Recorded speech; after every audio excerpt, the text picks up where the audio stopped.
Mugamba butabagala balungi abeekumira kusenga 5256 maniriza ate nate olunaku olwaleero kansubira muli bulungi yonna gye musinziira okubeera nga mundaba oba nga mumpuliriza olunaku olwaleero tugenda kutunira styles essatu ez'okwezina zosobola okutandikiramu okubeera nga weeyambayamba okuzina omuntu yadde nga tozinangako ate n'olabikanga wakabi mu bintu bino.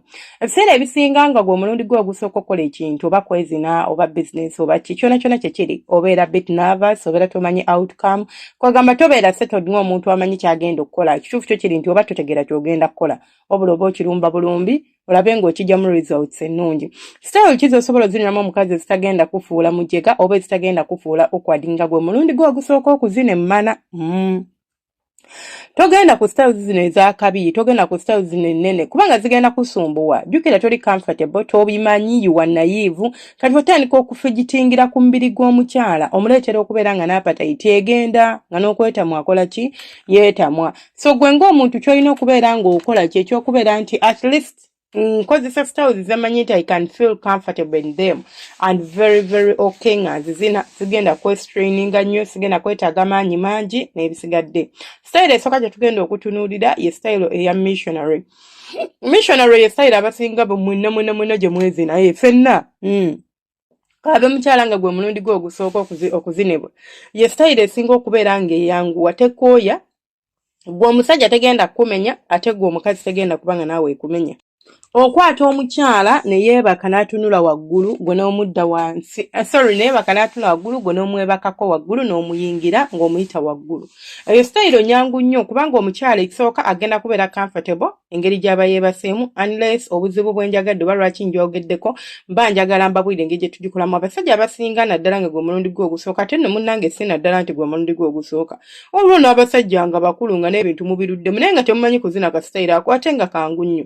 Omubiri gwo toguteeka ku mubiri gwa mukazi n'omuteekako weight yo. Akasitayira ate akalala ke twebakirako ku muntu n'omwebakako yenna ate kalala ate era nako bwe baba bakakola amagulu go b'ebigere bye bikuwa support bateetuveeyo. Mubeere ng'okimanyi nti it's not a matter of omuntu yeebase n'ezija ne muteekamu omukira ne mwebakako ne muteekako omubiri gwange gwonna bwe bbu yenna n'omubuutikira n'abeera nga talina na wasiza kitegeeza naawe yadde ngambye nti kajja kukolera engeri gy'oli nti oli first timer era still ogenda kuba omuntu ono omulumya oba ng'omumalako emirembe. So munnange baddiya nze nno ngamba nti nze ngamba oba ozina omukyala ng'omanyi nti gwe omulundi gwe ogusooka naddala gwe omusajja kwata bino wammanga.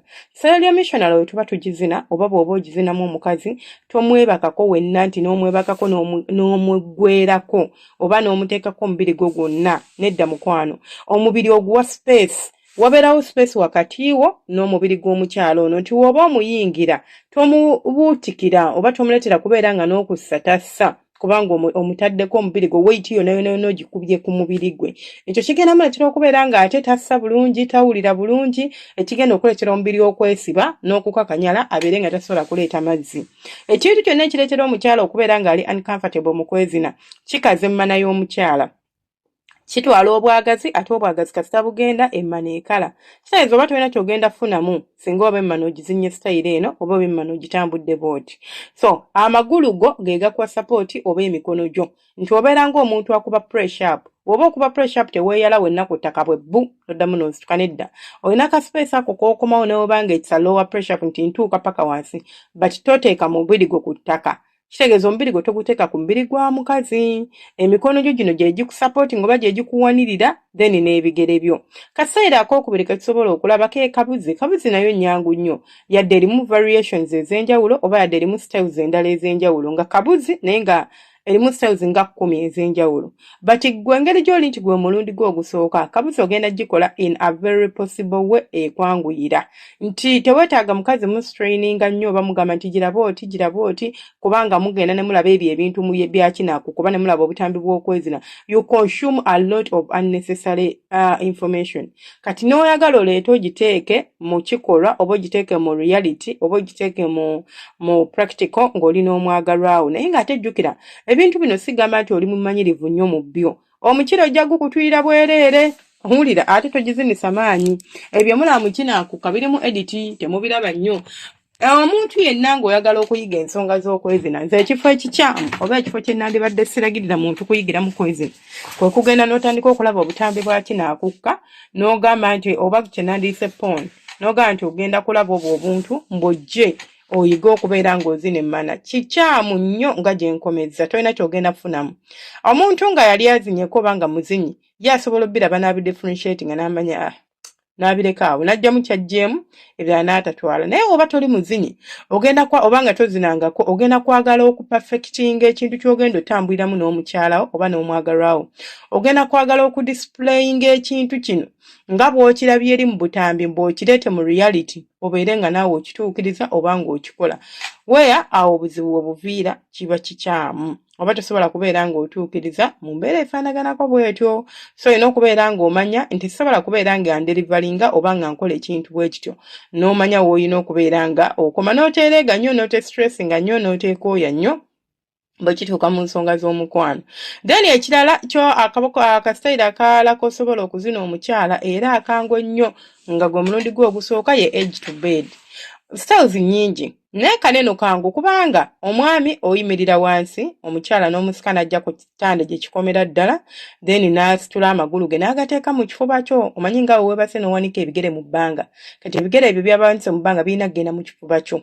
Kati then gwe n'obeera ng'omukwata ku bigere bino n'obisika n'obeera ng'obifunisa obikwata okusapootinga then n'omuyingira. Wano omukyala omuzina bulungi emmana ebeera nfunda ate n'ekirala omukira gugenda as deep as it wants like osobola okuyingira mu buwanvu bwonna bw'oba oyagadde ng'ozina omukyala bw'otyo.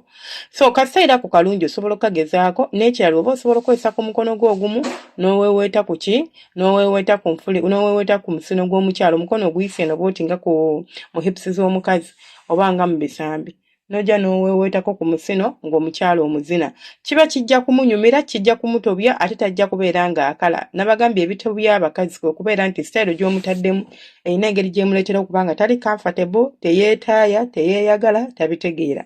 Naye bw'aba nga ali comfortable kyangu nnyo okubeera ng'agenda kusammula mu bulungi oba mu bwangu ate era kyangu nnyo okubeera ng'emmana ye tetoba tekala amazzi gasigala mwegali kuba n'obwagazi asigala akyabuyina. So byebyo nno bazezo styles essatu ze tusobola okukozesa okubeera ng'ozina omukyalawo n'abeera ng'anyumirwa. Wabula nja kukusaba nti woba ozina omukazi nga gwe mulundi gwe ogusooka don't overdo it like teweefubaako nnyo mbu let me give out my best performance gwe mulundi gwe ogusooka. If you feel free like nti omukazi ono osobola omugamba osobola n'omugamba nti gwe mulundi gwange ogusooka kubanga woba omugambye bw'oba okoza volongoto tajja kujajinga nnyo ne bwe kagwa ajamanya yabadde nervous. It is his first time, of course. What do I expect from him? Bw'oba okoze ekisingako awo atajja kusanyuka nga wow gwe mulundi gwe ogusooka n'oyinza okugamba abitegeera nnyo. Bw'oba toli comfortable to share this with her oba kumugamba it is okay but do not overdo it. Togamba nti kubanga n'ogenda basinga face n'owuliriza bu video bonna obw'okwezina n'ovaayo eyo n'ogenda ku mutimbagano n'oteekamu obutambi n'obulaba kati n'olyoka ogenda nga gwe ogenza kubeera ng'ojja kyojje yonna gy'okijje okukiteekako ono omukazi ate okipafekitingi ojja kumenyera bwereere omukiro ojja kufuna injuries za bwereere ate bw'onaagumenya omukazi anaasigala ye agenda. Mubeere bulungi saba Mukama bankuumire mweraba mbaagaliza olunaku olw'omukaaga olulungi.